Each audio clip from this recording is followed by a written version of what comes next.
Hello, my name is Alexander Kerry. Welcome to the program. Kyiv is quickly becoming one of Europe's most hottest destinations for world-renowned filmmakers, music video producers and TV commercial directors. But how are local Ukrainian companies benefiting from this? Joining us is Stanislav Gurenko, the director of Red Glass, an independent creative production agency. Thank you for joining us. Thank you. So my first question will be, what are the main reasons you think for internationally known major companies or directors to come to Kyiv? Well, first of all, is the diversity of locations in Kyiv, in Ukraine in generally.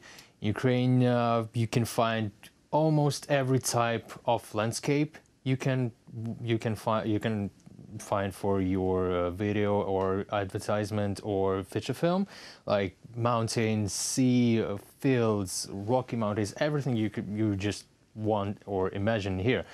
And the second main, of course, reason which we can't just not to talk about is the production cost in here, which is drastically lower than shooting in the EU country or USA. So these are main two reasons why foreign agencies and production companies come here for shooting. And of course, like at the same time, we have like really big professional level in here of people working in the industry and any type of equipment that is required for making the really high quality product. So basically that's it.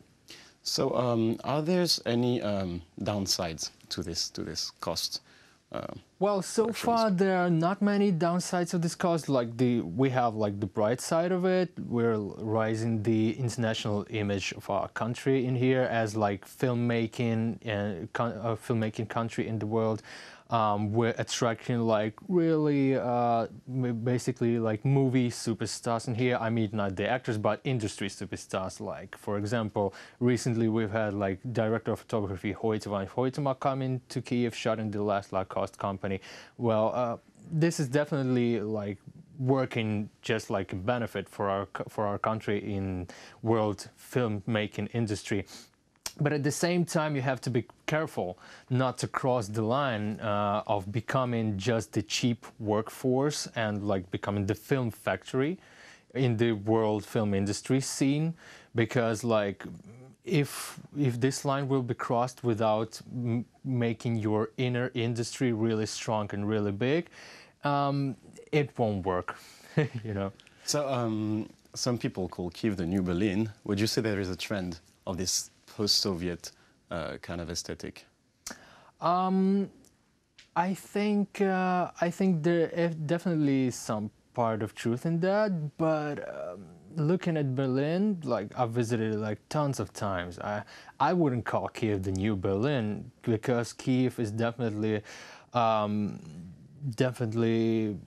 stands out itself. You know, it has like its own like culture and visual style that is definitely unique. It's not like Berlin. Like just take the Berlin with it's unique. Berlin is unique first of all because Germans live in Berlin. Because like, it's Berlin. Yeah, because it's Berlin. It's because it's Germans. We're not Germans. We're Ukrainians. Like, and it definitely makes it a whole lot of difference between Berlin. So speaking about aesthetic itself, we talked about a little bit of the means of production, of the costs. But would you say there is a Ukrainian, some sort of a typical Kyivian or Ukrainian Nouvelle Vague or style emerging recently? It definitely is emerging right now. The style, it's not that defined right now. We can see that our Ukrainian filmmakers are still looking for this typical style. Just a short intro for that, like what's the visual style of the country itself. Like we can definitely tell the difference when we see the American comedy or when we see the French comedy. You can see it in every detail, in the kinds of jokes, in the way actors act, and even in the picture itself, like, you know. So right now Ukraine is somewhere in the middle, in the midst of the way from, like, you know, typical Soviet visual and acting style, and it's in between the European like style, like, you know, with like long wide shots, gray tones, and like, you know, this this really mellow type of acting, and at the same time we definitely got away from this like hard hysterical acting that was like really typical part of Soviet and Russian kind of movies, you know. But the style is somewhere over there, and we are on the way there. And at the moment when we will find this style, our movies will be standing out on the world film industry scene. So as a creative production studio, you're part of this scene. How do you adapt your work from, let's say, documentary, music, films, or to advertisement? Well, first of all, we're trying to avoid standard thinking in terms of creating our visual products. For example, with our feature documentary Dustards, we decided not to make it as the like usual documentary style where you just see the interview and archive videos. No, we just decided to make it like more modern music video kind of film. And at this point, when you try to mix different styles, different visual approaches, it all forges in something new, in something unique. So I guess that's the way to work your way in defining your style. Yeah. So as I understood, we're talking about Dustards here, yeah, who got a few awards, if I'm not wrong. Yeah. And recently, your agency also recently had a few awards at the London Fashion Film Festival yeah, for the Fifth Samurai. Yeah, exactly. We've got awarded at the London Fashion Film Festival for our promo video for Ukrainian Kyiv-based designer Valerie Kowalska. We got an award for Best Costume Design. So in terms of fashion film festivals, it's pretty big, and we're pretty happy about it. So would you say that this, because I'm coming back to this as for I mean, it's mixing documentary and music, and there you're mixing design and film itself, so it creates a whole, like the production in Ukraine is a whole of a product? Well, first of all, fashion films are for last, I guess, like 5 years or something like that, became like very self-efficient and standing out style of filmmaking, and totally unique part. It definitely some mixture of feature and music videos, so some acting films and music videos. And the thing about fashion films, you have total freedom to decide what it's gonna be, because you can see tons of fashion videos made like as classical movies, or as just as music videos, or as abstract something which is hard to realize, but you know that this is fashion, something like that. In our case, we've decided to make a video look as the trailer for an existing movie. We've imagined if there were some movie about samurais where we had like 4 female warrior and 1 mystical samurai warrior, which is neither or hidden behind a mask. Hidden behind a mask, like where you don't know if he's their teacher or if he's their enemy. So we thought about that, and we came up with the trailer like that. The visual style and the story itself was dictated to us by the collection of the designer itself, because her latest collection had lots of Japanese motifs in there. So we definitely decided to stick with the Japanese style, with the weapons and all this music and long shots, weird angle style, you know. So when I was looking at your website, I was struck by the youth of your team, of the team assembled in your agency. You all went through Maidan. Did it change perspective for you? It definitely changed perspective for all of us.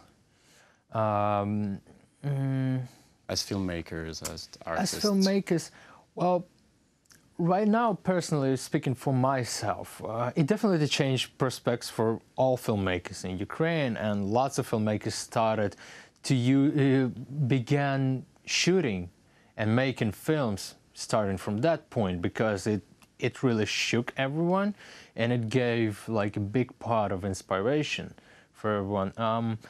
I'm talking for myself, I'm still waiting. I'm not, I think, consider myself not ready to make something about Red so far because I'm still don't have enough information and motivation to make it.